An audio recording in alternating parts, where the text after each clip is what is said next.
Welcome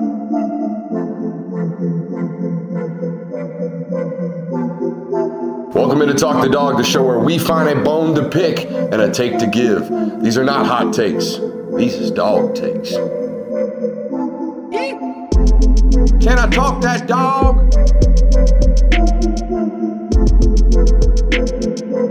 What's up? You really like that?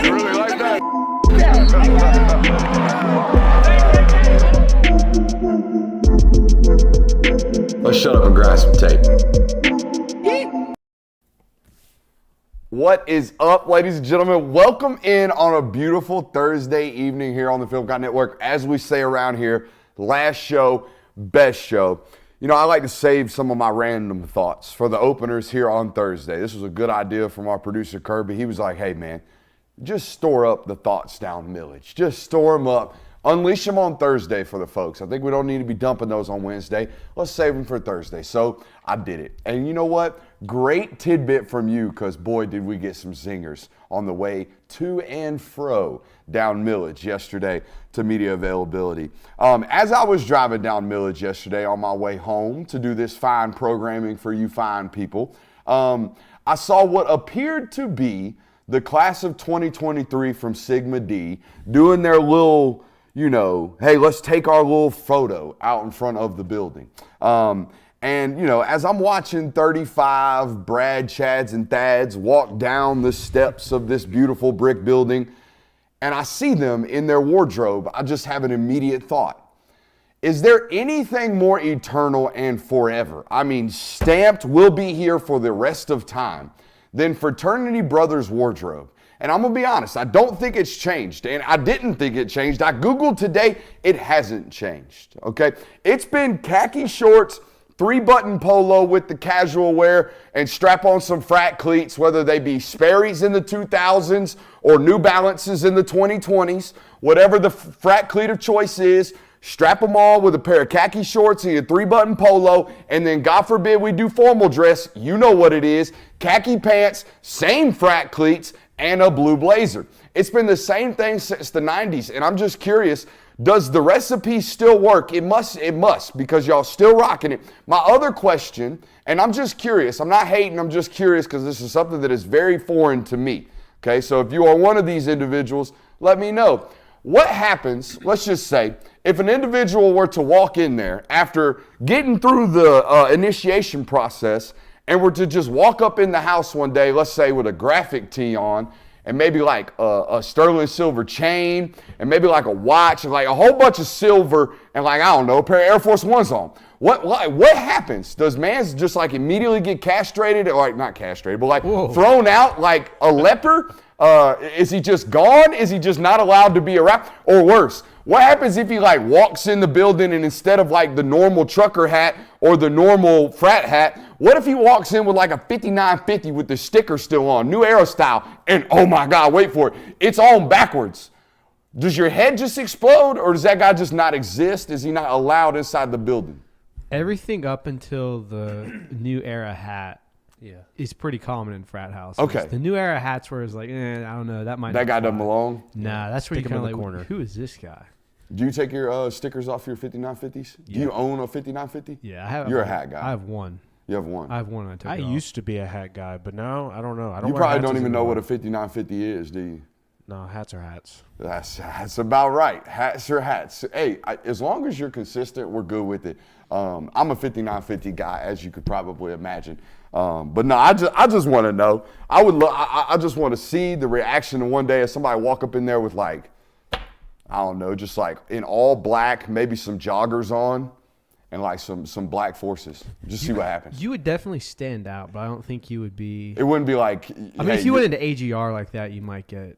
Oh yeah. I don't even know what AGR means. AGR is the country frat. Like Okay. if it like uniform there is skinny jeans and boots. So definitely saw some of those out at Mississippi State last year when we went out there. sure. But hey, welcome into tonight's show. We got a loaded one for you. We do have the keys to the victory, as you've seen in the title tonight. So we'll be talking about that. I wrote a good couple articles on those things today. We're going to do a lot of tapping on the back tonight for our work over on Dogs Daily. I think some people forget that we are writers around here, not just entertainers.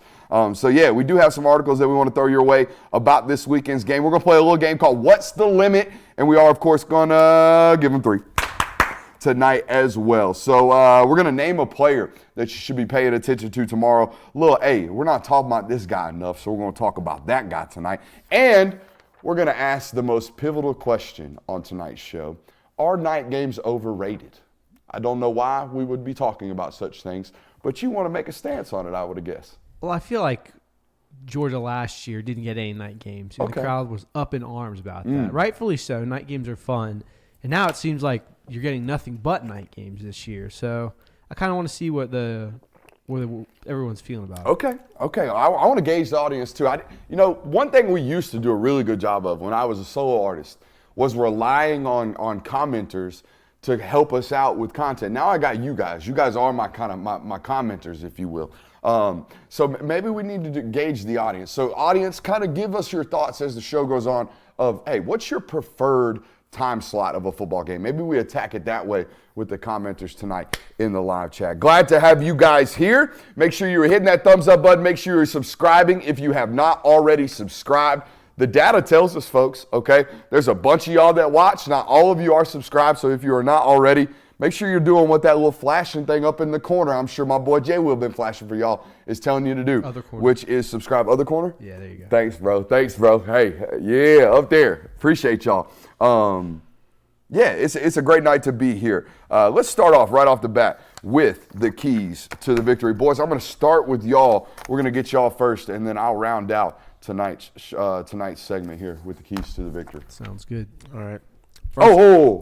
Shouts out to Prize Picks, our folks at Prize Picks. Make sure you're supporting those who support us. Run over to Prize Picks right now as those NFL games start to kick off, as the college slate starts to kick off tonight. Okay, run over there. PrizePicks.com, promo code Brooks. You get a 100% deposit match. What does that mean? You put in up to $100. They will match it instantly right there. Free hundo for you. Promo code Brooks. Good stuff. Got to show love there. First one I got on my list, get Kentucky into obvious passing downs. That may seem obvious, but it is. That's also going to restrict you and allow you to make Kentucky not be able to just force feed Ray Davis continuously like they have liked to. Next one, I'm not going to spoil the stat yet because we'll get into that later, but keep cooking on third downs. There's something in Kentucky that will tell you that you'll have some success on third down. Keep that rolling for you. If you get in those situations, just keep letting yourself cook, let Carson Beck cook and find the right play. Make them work their way down the field. I thought this was really interesting. Because I was looking at time of possession. Kentucky's like 106th in the nation for time of possession, and which is weird because you would think they would own that part of the football game because they run the football so much. I think it's because they get so many explosives, so they don't have the football as much. But make them methodically work their way down the field. Don't let them hit those big runs. I like that. Hey, my boy Jay will give him 3. I really liked the they're gonna sustain some drives on Saturday, but I think they play differently against Georgia, and a lot of teams do, than they have the first 5 games of the season. I don't expect, they're not going to not try to be explosive. But sometimes when teams are explosive, they get right back on the ball and they try to hit while the iron's hot. Mm-hmm. If they have explosive Saturday, I expect them to stand back on the ball. Yeah. I really do. What you got for us, Curb? All right, so this one's kind of a no shit one, but protect the football. You can't give them short fields. You can't have them steal possessions. You have to protect the football. You had 2 turnovers on last Saturday, that is. You can't do that. Next one I have is stay out of 3rd and long. As good as Carson Beck was on 3rd and long, I think he was 6 for 8. You don't want him to constantly do that. He's not going to if he is that consistent, great, but you can't bank on him being super consistent in 3rd and long. That's just not fair to ask a quarterback. Then final one I have is establish the run game early. Kentucky's going to try to make you one-dimensional and try to peel their ears back, come after Carson Beck, put a lot of pressure in his face. If you can get the run game going, I think you're going to be very successful on offense on Saturday. Christian Kirby, give him 3.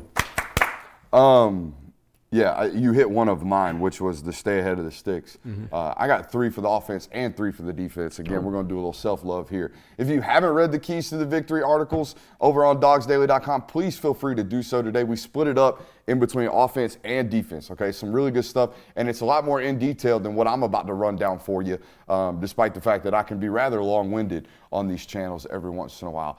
You hit on it. Stay ahead of the sticks. You you can't rely on your quarterback to continue to be 14 of 18 on 3rd and 7+. Like, I listened to Julian Edelman today. He said in the NFL, 3rd and 7+ conversion rates are like around 10%.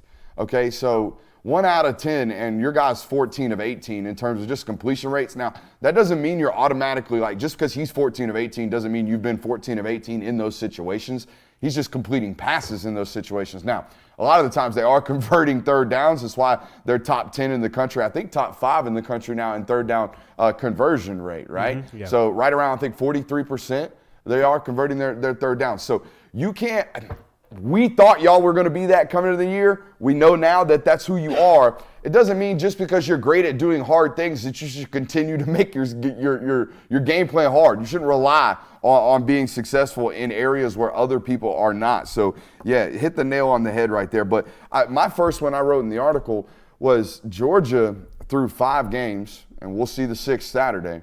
They are a pass-to-run football team. That's what they are. They cannot they cannot line up and just say, all right, well, we're going to run the ball today, and as soon as you start to add players into the box, well, now we're going to start taking shots. That's not what this offense is nowadays. Nowadays, with what they've got going on in the running back room and what's going on with the offensive line that we talked about today on patreon.com/Brooks Austin, they are now an extended run game, right? They are, hey, we got to throw an arrow screen out into the flat to Brock Bowers. We got to throw a tunnel screen out to Dominic Lovett, or now Ladd McConkey that he's back, right? We have to do all these extensions of the run game. We have to do all these, hey, we're going to take some real easy money underneath against zone coverage, you know, some hooks, some comeback routes, some nice easy completions for the quarterback to then soften you up, right? Make you back off the line of scrimmage a little bit, and now we can run the football. It's kind of the inverse of what you've been as an identity football team for the last, I don't know,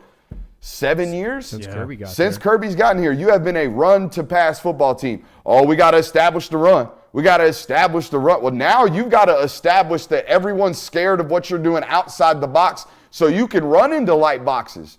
I can't remember the last time I turned on tape and saw light boxes that Georgia was playing against. I think now that your quarterback's operating the way he is and your weapons have kind of developed into what they are, and Ladd McConkey's healthy and all the other things going on with your roster, you might have turned into a pass-to-run football team, which is okay. It's not a bad thing. But I think as an offensive coordinator and as an offensive staff, we got to understand, hey, that opening script's got to have a good portion of pass games or a passing game to open up the defensive shell, because I think you are getting a lot of maybe not a lot of blitzes, but a lot of tight boxes until you're throwing the football. So I think it's a major key one right there. But most importantly, and now they have the time of possession stat is mind-blowing to me, because that's not Kentucky football. Mm-hmm. Kentucky football is we don't run a lot of plays. You know what I mean? And if we're not going to run a lot of plays, it means we're standing on the football, which maybe that's what's going on. Maybe they're still standing on the football, but they're just scoring with a limited amount of plays. You know, last week they had almost 400 yards of total offense, and Devin Leary threw the ball 19 times. Yeah, I think they took 52 snaps last week. They're top 5 in explosive runs in the country. Correct. So, but they're not taking a bunch of reps. Now, this gets flipped on its head against Georgia, because Georgia's a team who historically has limited explosives. All right, so what does that require you as a football team to do offensively? Well, it requires you to be a little methodical and honestly a little boring. And I don't know of a coach in the SEC who's more comfortable being boring than our boy Mikey Stoops. You know what I mean? Like, if it takes 21 plays, it takes 21 plays. And that's what happened in 2021. If y'all remember that last scoring drive, they took 21 plays to cover the 17 points that Mark Stoops obviously had taken to that football game, all jokes aside.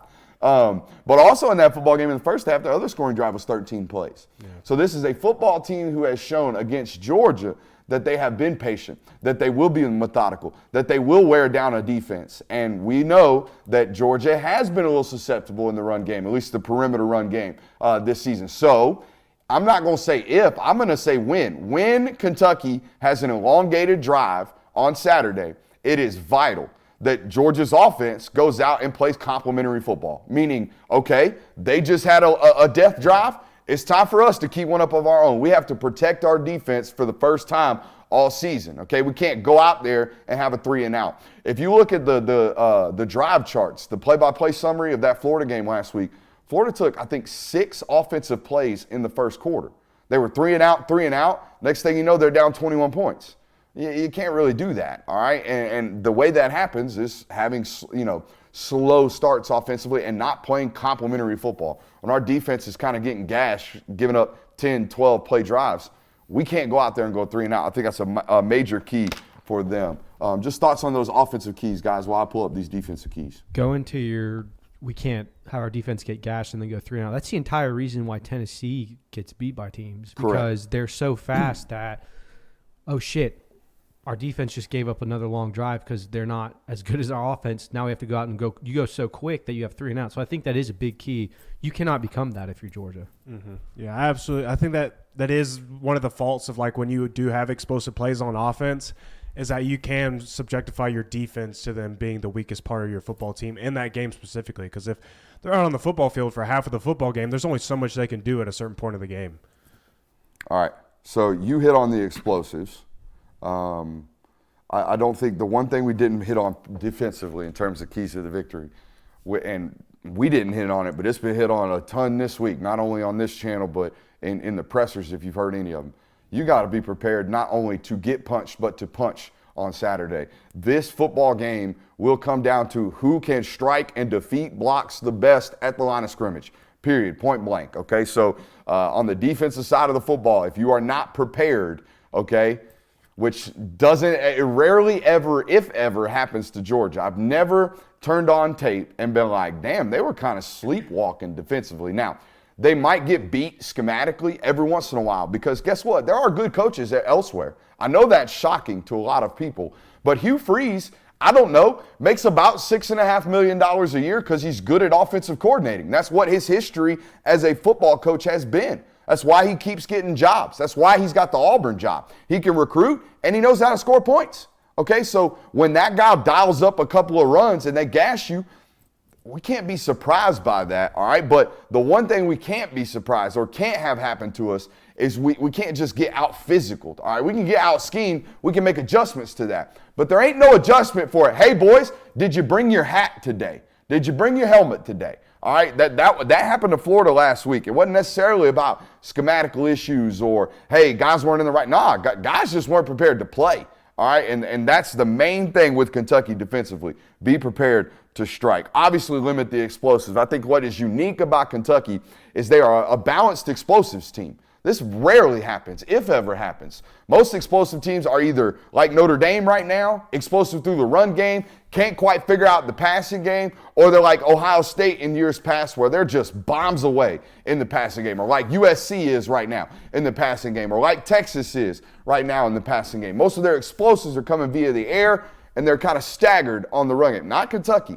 Kentucky is not only one of the best teams in the nation in terms of explosive margins, but they're doing it from a balanced perspective. Now, we've talked about those two. This is the one you guys didn't necessarily mention. I didn't necessarily expect you to because I'm the one who's responsible for studying the dude and making staunch opinions on quarterbacks in general.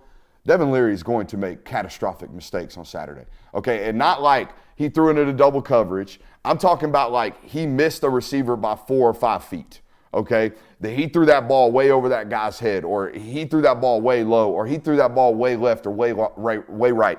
If you've been over and watching What to Expect on patreon.com/Brooks Austin and looking at that film with us, you will notice that this is some of the more questionable and more inconsistent lower body mechanics that we've seen this year, okay? So the inconsistencies in his completion percentages aren't just because they're asking him to throw harder concepts down the field, which is in part true, but it's a lot because, hey, they're throwing a 12-yard comeback and man just looks like he threw it out of the back of the end zone, but he sure was trying to hit that guy. He just couldn't. So when there are these drastic misses on Saturday, Georgia's got to capitalize on those things because, again, I don't think that's a matter of if. I think that's a matter of when Devin Leary will put the ball at risk. He's had a turnover in every single game this year except for last week. And, again, if you're box scoring it, you're like, oh, Devin Leary had a pretty error-free football.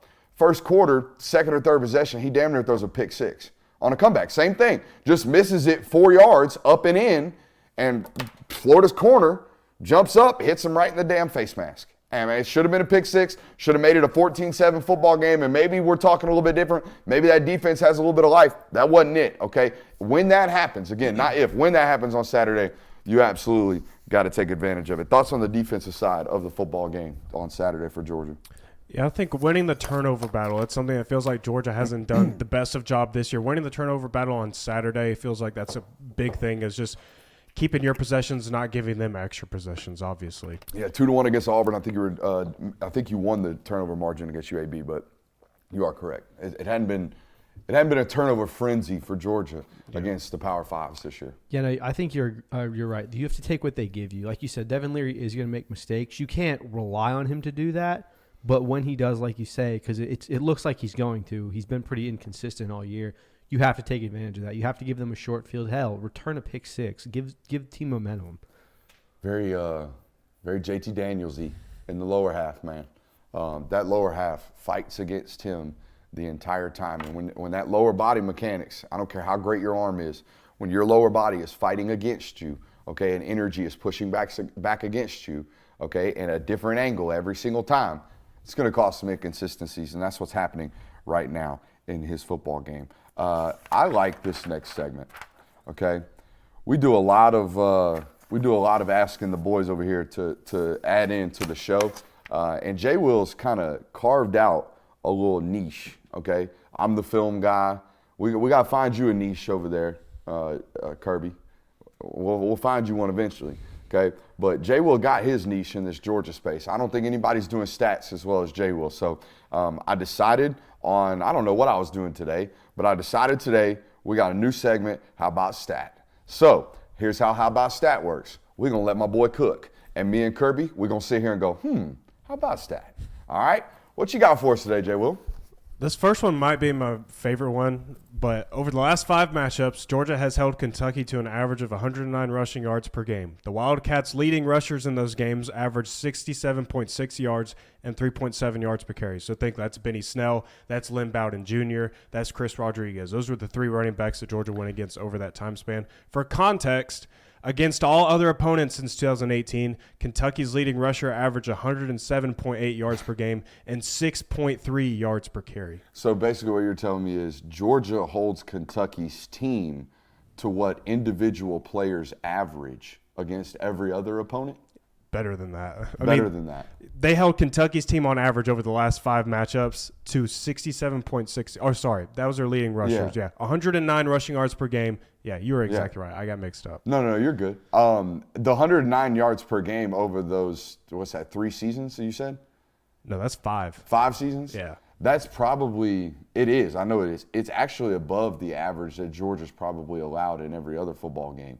Yeah. So Kentucky has technically had more success against Georgia running the football than any other football team, but they've had absolutely horrible success compared to their standards against Georgia. So, yeah, great stat there. How about stat? How about stat? What else you got? This is going back to my third down one where I said I didn't want to spoil the stat. Here's the stat. Kentucky currently ranks 95th in the nation for opponent third down conversion rate. That's 42%. Georgia is 7th in the nation for third down conversion rate, 54%, and 6th defensively on third down. How are they so? Well, I got to figure out how they're so bad on third down. I was trying to figure it out. I was trying to see, is Devin Leary bad on third down? No, he's really not. He's actually pretty successful on third down, and running-wise, obviously, they're pretty good on third down as well. So I can't really figure it out, but – and they're bad. They're not great. They're like middle of the pack defensively on third down as well. I think they're like 53rd in the country in defensive third down conversion rate. So Kentucky, not a great football team this year on third down. No, How about stat? How about stat? How about stat? My bad. I was trying to get this other one pulled up. So this is kind of a combination of both, but Kentucky is like in the 90th percentile when it comes to penalties committed in football games. It's pretty bad. This is the one that I thought was really interesting. They've only played 1 road game this year. It was at Vanderbilt, so not really exactly a hostile environment. They rank 130th for penalties committed on the road, and they had 10 penalties for 106 yards against the Commodores. This is probably a deep dive, but do we know what those 6 penalties were? I was looking at them. I was looking at the game log. You had like 4 holding calls. Yeah. And then I think you had 1 or 2 false starts. Yeah. And then I think the others were just defensive penalties. So I've been hyping up this Northern Illinois transfer, this tackle. Uh-huh. He ain't never played nothing like this. He ain't never played nothing No. like this. Unless there's, I shouldn't say that. I guarantee you Northern Illinois has got a road game Yeah, up that's against true. Ohio State somewhere in that. But I feel like you probably feel a lot different going into that No football game. expectations. Like Yeah. you're just going in, you're like, we're Northern Illinois, we're getting our bag. And Whole we're lot of leaving. wow, look at this. Yeah. Yeah. How about that? How about stat? Let me see if I got another one. I'm sure you do. Kentucky has allowed 16 20-plus yard passing plays this season, which ranks 71st in the nation. Georgia ranks 13th, has the 13th most 20-plus yard passing plays in the entire country. So apart from stopping the run, what does this defense do well? But I don't know. But This like Kentucky defense, they must not do much well based off the stats. they're like middle of the pack in the SEC for passing defense. I think they're like top 40 in passing defense in the country, allowing like 221 yards per game in the passing game. But I think obviously a good chunk of that comes from, The Florida crap, we just wet the bed and we just let a big explosive play happen. Very interesting football team to study from a stats perspective. How about stat? Mm-hmm. What are you giggling about? It's just funny from this angle. It looks like SVP is staring at J. Will's ass. I don't blame him, bro.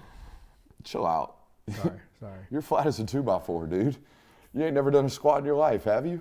Not since high school. Yeah. Damn. I mean, I don't have I to. didn't mean to call out the buns on That was national hardcore, television, bro. but don't be out here hyping up the cake. Damn. I got one guy saying it's clear who the IT guy in the group is, and now you're just saying I'm flat Actually, as a you're rail. not the IT guy. He's That's the that's IT why guy. I thought it was funny. It's because like Yeah. people probably think I am the nerd. 'Cause I'm like, oh, let me look at up all these numbers for you guys, and then I sit here at the computer, or whatever. No, actually, funny story about why these guys sit where they sit. He's the stat guy, so he needs to constantly run numbers, and he's the one I always say, hey, someone Google that. I look right at him. I don't look at Kirby. Kirby's got so much shit going on over there. I've got like 4 screens. He's got so much shit. You have no clue what my man is doing. So he's running the switchers. He's got all the cameras over there. He's moving all the camera angles moving around. So yeah, Maz is actually, and the reason he's got that job is because we did that G-Day event. Mm-hmm. And although the audio was dog shit, I mean, absolutely horrible, I went back and watched it, and it was elite camera switching. Like, he knew what he was doing on a job that I did not train him how to do. So if you come work for me and you're great at something that I just throw at you, because you guys know this, I do a lot of that. I'm just like, hey, I need this, go figure it out, because, I mean, I had to go figure it out, so you got to go figure it out, right? If you can go figure it out, we'll hire you, okay? And these are 2 go figure it out guys. Wait. Why did they say I know who the IT guy is? What happened? I think it's because when Brooks asked about the hat question, I was like, hats or hats? They're like, I guess bro was like, oh, we know who the IT guy is. I think he nah, gets I get it. he gets the nerdy rap. I do. I mean, it's okay. Hey, I'm cool It's with all it. good. Gotcha. We all got to play a role. That's right. You know what I mean? Where should we go next, boys? What do y'all want to talk about? I like the what's the limit. Yeah, let's play What's the Limit. All right, let's do it. Introduce this segment to the audience for me, Kirby. I think you put it on the notes, didn't you? Yeah, so this kind of got my attention on Saturday against Auburn because we talked about, there's a bunch of things that Georgia can't do. Yeah. They ended up doing a lot of those things Saturday. And still managing to win. And still managing to win. So I was like, I guess they had to do even more to lose. So my idea of it now is what's the limit? What's the most of something and the least of something that Georgia can do and still win the game? For example, what's the least amount of receiving yards Brock Bowers can have and Georgia still wins on Saturday? My answer, 65 yards, but they all have to be in the extended run game. Okay, a lot of people will think that Bowers is you rely on Bowers to like really get chunk plays, and that is true. Don't get me wrong. But if we just give him 6 or 7 touches out on arrow screens and outside of the box and just lighten the box a little bit, and he picks up about 10 or 11 yards per reception right there, your offense is going to be fine. But that is the bare minimum, okay? If he doesn't allow you to at least do, even if he has 65 yards vertically, he impacts the defense somehow. But I think most importantly, we got to figure out a way to lighten boxes, stretch defenders, and get +1 counts in the run game. And I think Bowers' ability to catch and run outside the box really stretches. It's that free hitter. It's that safety or that Mike linebacker or that Will linebacker, whoever we can't get to. If that guy's afraid of Bowers on an arrow screen or Bowers in the flat and he just stretches a yard, that's another 3 or 4 in the run game that's super impactful. Yeah, I had 50 yards, and I think you're very right on that. Where if he's getting 7 or 8 touches and he's got 20 yards, it means he's getting stonewalled. Yeah. Like he did a couple of those first plays in Auburn. I was like, they can't get Bowers going, it seems.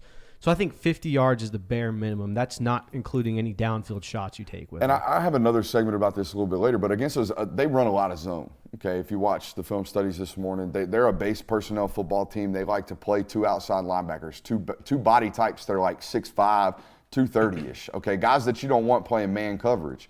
So if they're going to have 2 outside linebackers on the field and still play, with 5 or 6 guys in the box, sometimes those outside linebackers get extended. And against zone football teams, a guy like Bowers is going to create more voids elsewhere because if they're taught correctly, right? And let's just do it right now. We had a concept that they drawn up and we got into it, so let's just go ahead and do it. All right, so there are quarters, cover 6, 3 if they bring a safety type of football team, meaning, okay, they like to play a whole bunch of zone. Each one of these guys has a bubble and a little what we call vector, right? They each have a vector. Now, here's the problem. And here's how it should operate, by the way. Auburn, I don't think, did a good enough job of this in their zone blitzes and their zone pressures, okay? Kentucky, not much of a zone pressure team. They'll bring 4, they'll bring 5. Auburn kind of lit you up a little bit last week, okay? But here's the deal. When you have a guy like Brock out here on the football field, he should attract more attention, okay, against zone coverage. So let's run routes and let's run concepts off that idea that more people will be drawn to him. So on this play right here, I don't know if this is in the playbook, but this is just an example. You got a dig right here from the Z. We got a middle of the field open, right? Middle of the field open post. So he's going to run that straight towards the safety's heels, snap it off towards the middle of the field. Now, we got a little square in right here from Oscar Delp, right here at the tight end, right behind the heels of where the linebackers are pre-snap. Now, ideally, what will happen when you have a great player like number 19 on the field, as he goes to run this route, right, and this Mike linebacker goes to stretch his leverage, he's probably going to turn and reroute number 19. That's probably the guy that he should put his hands on because that's the best player in America right now, right? Well, how about this strong safety? When this strong safety sees that guy and he's in his pedal and he sees 19 pressing up on his feet, what's he likely to do? Well, he's probably likely to play that, right? Okay, how about this free safety? Well, when this free safety's in his pedal and he sees number 19 taking off down the middle of the field, he probably likely to do that, right? So now this guy's stretched here, this guy's stretched here, this guy's stretched here. Well, now the void of the defense, if you will, now the void of the defense has been created right here for Oscar Delp or right here for this dig, right? So we don't necessarily as an offense have to eat with Brock Bowers against a zone coverage football team, right? We got to make sure that Brock Bowers is highly featured in the sense that when he runs routes, defenders' eyes are locked on him. They are paying attention to him, and then we occupy and attack elsewhere. I know there's a whole bunch of stuff going on that board. I'm trying nowadays to give you guys some different colors so you can see some different stuff. But does that make sense, guys? Like when we're playing zone teams, we don't necessarily have to identify one guy. We just got to make sure the guy's getting identified by the defense. Yeah, when you're playing zones, they're not going to be bracketing as much. They're going to be paying more attention to it. So if you can draw the zones elsewhere, you can create voids, like you said. So, You know, I was questioning about this like bright blue teal shirt. Kind of looks gas. people like it. Yeah, it kind of looks gas on this black background. So yeah, there we go. Where were we at? Well, we just got to the Brock point right there on the 60. I think 65 yards is that limit for me. Got to have at least that for Georgia to be, plus 400 total yards of offense, which is what I think is required to win this football game on Saturday. Yeah, I'm with Christian. I'm right around the 50 range. Like, just get him involved at least. But and if the defense has the answers for Brock Bowers somehow, then so be it. But at least you're getting him the ball. I didn't think. Now again, this really doesn't hold any merit, but I thought it was interesting looking back at how many yards Bowers had last year against Kentucky. He had 2 receptions for 10 yards. Mm-hmm. That's classic. Yeah, very quiet game. Very quiet. I'm actually doing an article about that tomorrow, so say less. Stay tuned. Look at that. Look at that. Everybody gets the work. Shout out to that. Want me to get the next one, or? Oh, I don't know. Yeah, throw it up. Whoever's got. So what's the least amount of total rushing yards Georgia can allow on Saturday? And win. Yep. So I thought about this today. I think Auburn's quarterback play and Kentucky's quarterback play right now are about similar.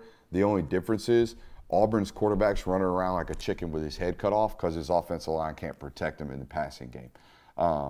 So that being said, I don't worry about Devin Leary beating me on Saturday if I'm Georgia's defensive coordinator. I think Kentucky has to run for like 400 yards to win this football game. I think that's what the game plan is going to be. The game plan is going to be, all right, this Leary guy, we're not afraid of him, but we're definitely going to take Ray Davis away. So I think this is going to sound crazy. I think Georgia can win this football game and give up 250 yards on the ground. I really do. And the only way they're going to be able to do that, however, is if they are just an elite tackling team out in space, because eventually they will try to do some type of, screen and go, that kind of thing. And if you shut the screen game down, I don't think there's any type of passing, I don't know, not necessarily opportunities, but I don't think Devin Leary's that. That's just not me. No, I had the limit at 250. Yeah. I think you can probably get away with pushing 300, but 300 rushing yards against a Georgia team is really hard to fathom. The difference is Kentucky runs at you. Yeah. So in running at someone, you have to be able to run through them. And I don't know a single team in America that can run through Georgia's defense. You can run around it. You can get them in mismatches like we saw last week, but I don't know how you're going to run through that Georgia defense.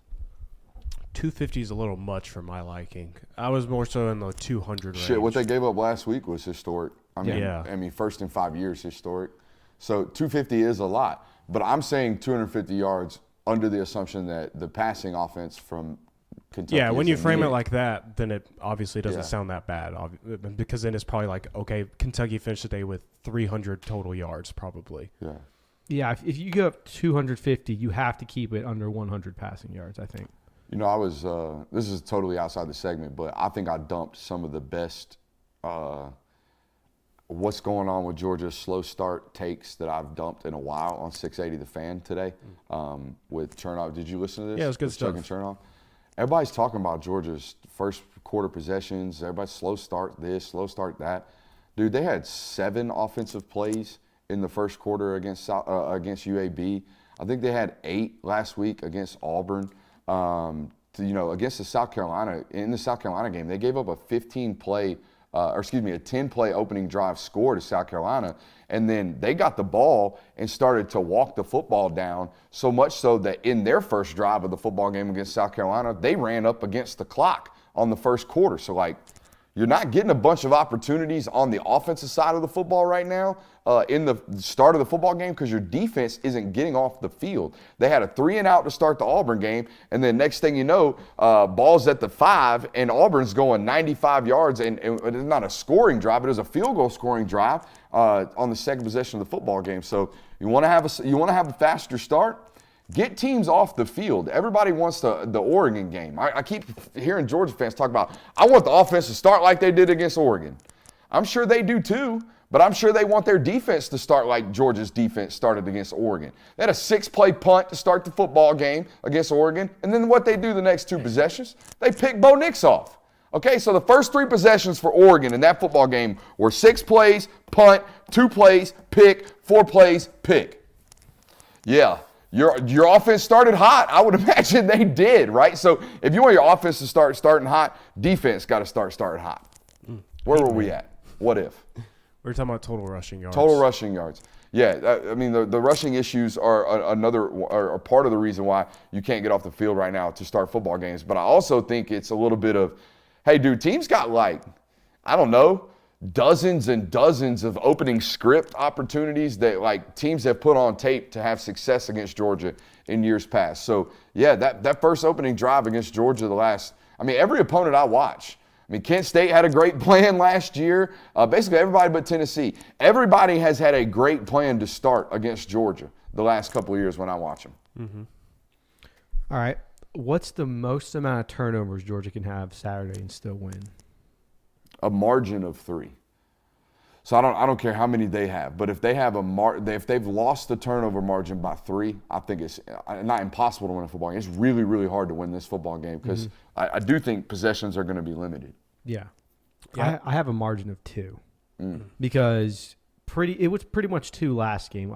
Yes, Malachi Starks had an interception, but that was to end the game. Yeah. So you're pretty much -2 the entire game. I think if that Brock Bowers, which it was not a fumble, but if that Brock Bowers fumble, if that Dejon Edwards fumble, I don't think you win that game against Auburn. I think you lose all your momentum. So I think margin of -2 is where you have to stay. And when they happen kind of matters in this discussion, too. You can't fumble sure. first drive of the third quarter. Can't have red zone turnovers. Nope. Yeah. Can't do things like that.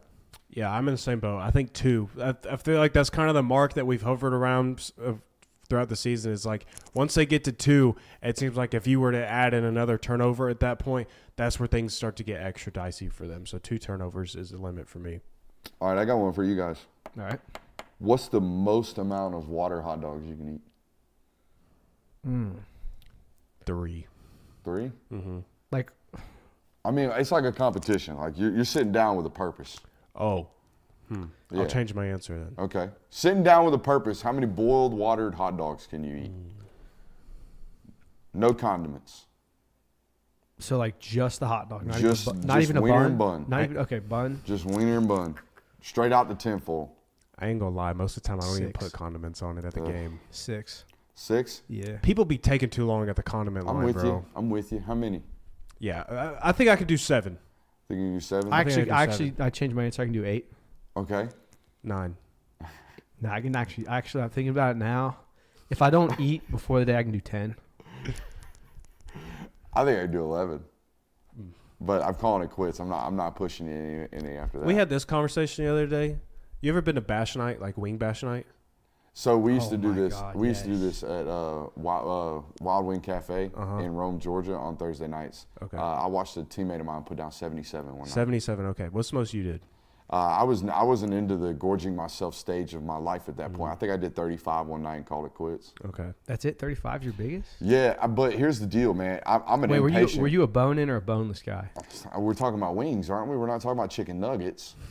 So yeah, here we go. yeah, I'm a bone-in Yeah, guy. you strike me as one of those guys to be like that. Yeah, it checks out, right? A foodie elitist, the fat guy, yeah, 100%. But no, I think 35, maybe touched up on 40. But here's the problem with that.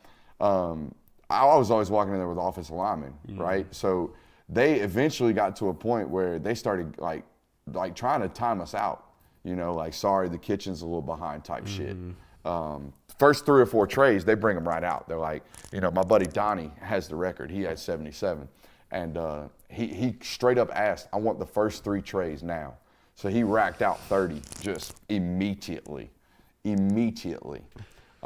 Shouts out Donnie Ogles. We called him Donnie. His actual name is Caleb. Have you ever seen Blue Mountain State?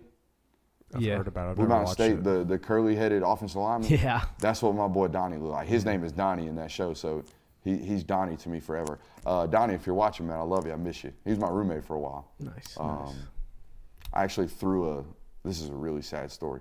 I actually threw a nose tackle from West Georgia. He was trying to work a little nose tackle stunt on me, and I was trying to shuck one and pick up the crosser, and I took the penetrator and threw him, and his momentum was going with him, and I threw him right into Donnie's right knee Friendly and fire. just blew his shit up.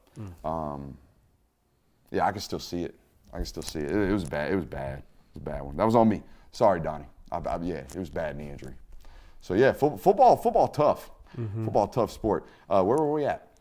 You asked We're us. kind of all over the hot water place. dogs. We're all over the place. Where do we want to go next? We want to talk about our night games overrated, or we want to talk about breakout performer. We only have about 10 minutes left, so we can do both. But let's do breakout performers. I'll tell you what the tape says. Y'all want to start there? Go ahead. The tape says Kristen Miller needs to play more. I tweeted about this today. He's not playing a ton, but when he's in, it's Nazir Stackhouse and it's Kristen Miller for me with regards to, hey, who's playing the run the most sound right now? Warren Brinson's the biggest flash player on the defensive tackle spot or the defensive line, that interior defensive line spots. But he's not necessarily consistently sound in his technique. Now, I haven't seen Kristen Miller on anything other than early downs out on tape, but it's looked like it's supposed to look for a second-year football player. So not a lot of people talking about him, except for I feel like this channel. But again, I've been biased on that one for a while. He's like one of the first creators of a My Guy. It was Jared Wilson, and then we really created him because of Kristen and how much we really believed he was going to be a great football player. So we'll see. I think he's one for me. And then the other one, man, it's crazy. It's crazy how, and this isn't even fans. I heard some media people talking, kind of down about the way Oscar Delps played. And I'm like, what are y'all watching? I'm watching a dude in his first year as a starter in a new role, by the way, like not something that he was born to do. Oscar Delp was a lacrosse player at West Forsyth High School in 2019, 2020. Like, this dude isn't some end-of-line tight end born and bred. This is what this guy is. This guy was a mismatch H-move tight end. This guy was supposed to be the next Brock Bowers. That was his player comp coming out of high school. It was not Darnell Washington. This is a football player who put on 30 pounds this offseason, 25 pounds this offseason. This is a football player who said, oh, we need an end-of-line tight end guy? Oh, Brock Bowers can't do that? Oh, it wouldn't make sense for us to do that? Okay, coach, that's fine. Let's do it. I'll figure it out. I'll go run my face through anybody I can. I'll effort, I'll strain, I'll try. I'll go out there and I'll do it. And he has perfect ball security technique. It's across his chest plate. He would have had the second hand crossed over the top of it had he not been getting it pulled from behind by a defender. And he gets perfectly punched out by a defender from Auburn. And now all of a sudden it's like, man, Oscar Delp's playing great. Oscar Delp's playing great. And I think against a zone football team this week, this is a guy who gets loose this weekend. So I'm looking for Ford to have a big one. I think he needs to have a big weekend. I like that. Just for his confidence.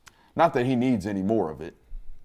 I had Oscar Delp as well. Oh, I'm sorry. No, it's okay. It's just also like, especially for the offensive side of the football, it's hard to think about guys that kind of fly under the radar because one thing Georgia fans do a great job of, they talk about pretty much every freaking body that plays. And so Oscar Delp was definitely one. I said in my notes that I think this is finally the week where we see Oscar get like one of those explosive plays where he finally breaks one loose. And he had one like, last week, just didn't get completed. Exactly. They've been trying to hit him on him, and I think this is a week where they might connect, especially like what you did for concept of today. When if all those zone reads are crashing on 19, Four might get into some open space and make a big play. Ooh, I just thought of another one.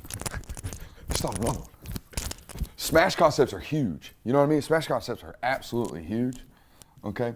What if they did this? Okay, we have that end of line tight end. We got the H right here. Okay, maybe we even put them in trips. What if we do that? What if we did that? How about this? What if we did them in trips? Okay, and then had Ladd out here at the Z. Okay, and Rob Thomas on the backside in trips. Now, check me. Okay, they run a lot of quarters, a lot of zone covers, right? Let's say we run a little hitch right here. Take Bowers on the corner. Okay, I told you, they're a quarters cover 6 football team, right? So if we have the safety here, all right, now you take Delp and you run him on that skinny right here, and then we take a dig on the backside just to occupy the backside safety. Okay, how about them apples? Okay, corner, first of all, he's in conflict. What's up? So would you put Delp on almost like a rail route? Basically, yeah. Run him just inside the safety, right down the middle of the field, because the safety right here, this corner, it depends on how they're taught to trade this smash route off. Okay, eventually it turns into some type of zone match, right? The safety either has to turn and run here, or the safety has to go here, and the corner has to trade that off, and maybe the Mike has to run out here to the hitch. The problem is, hey, we got a good way to occupy and threaten the front side safety. This is the guy I would attack on Saturday, okay?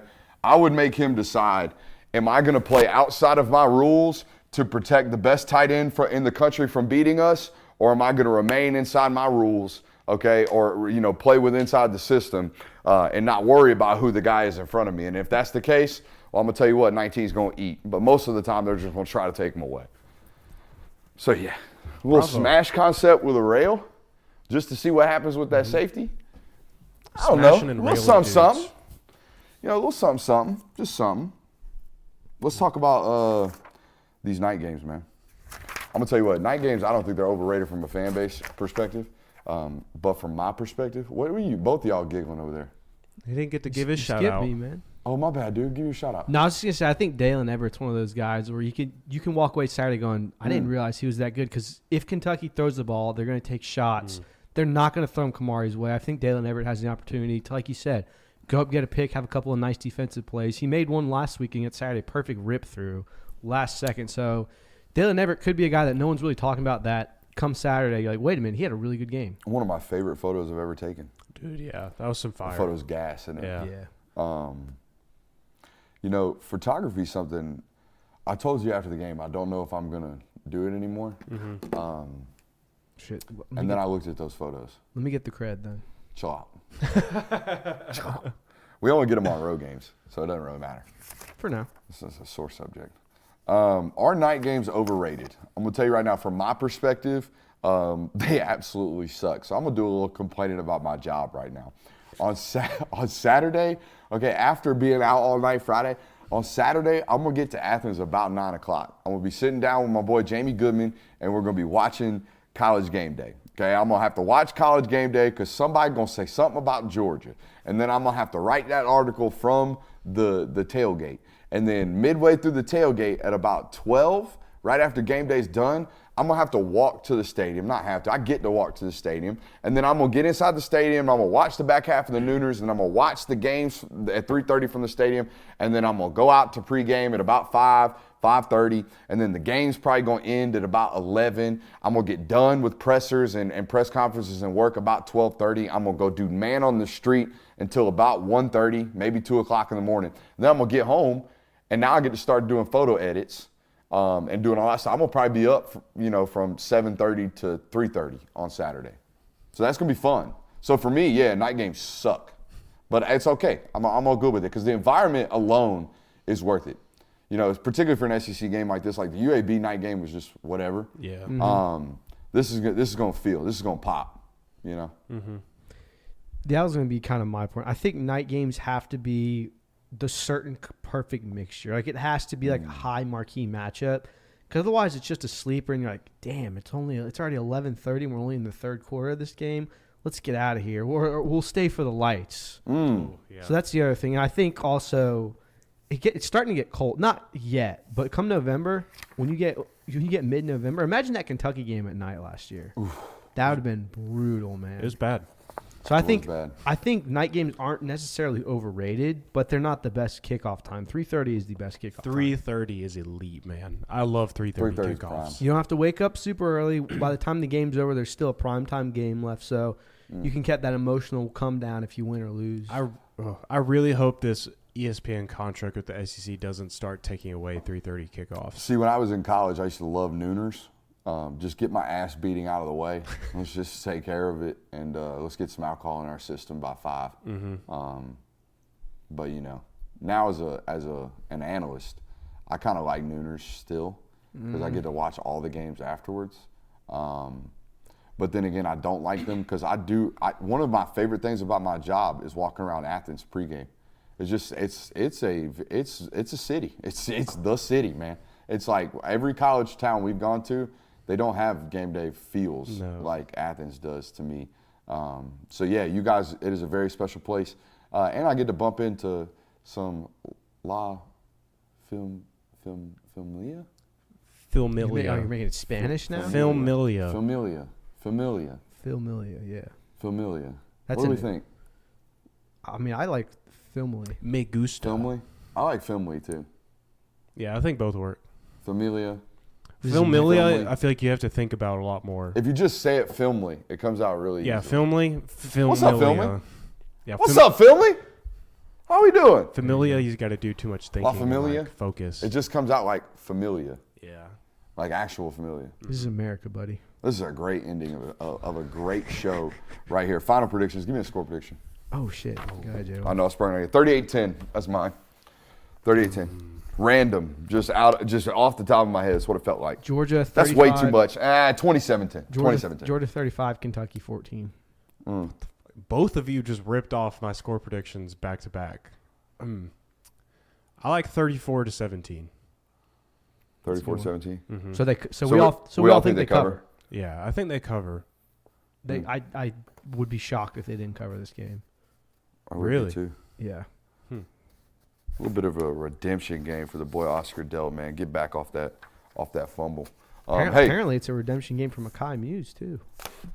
Oh yeah, because he muffed one punt. Yeah, he was getting torn up in the chat earlier. That's wild. They're like, we're gonna need to see Meeks if he messes up again. Y'all got to be bigger than that. I'm just kidding. That was a size joke. It was missed. Just a miss. Hey, we got another hour. NBR coming up. I love you. Make sure you hit that thumbs up.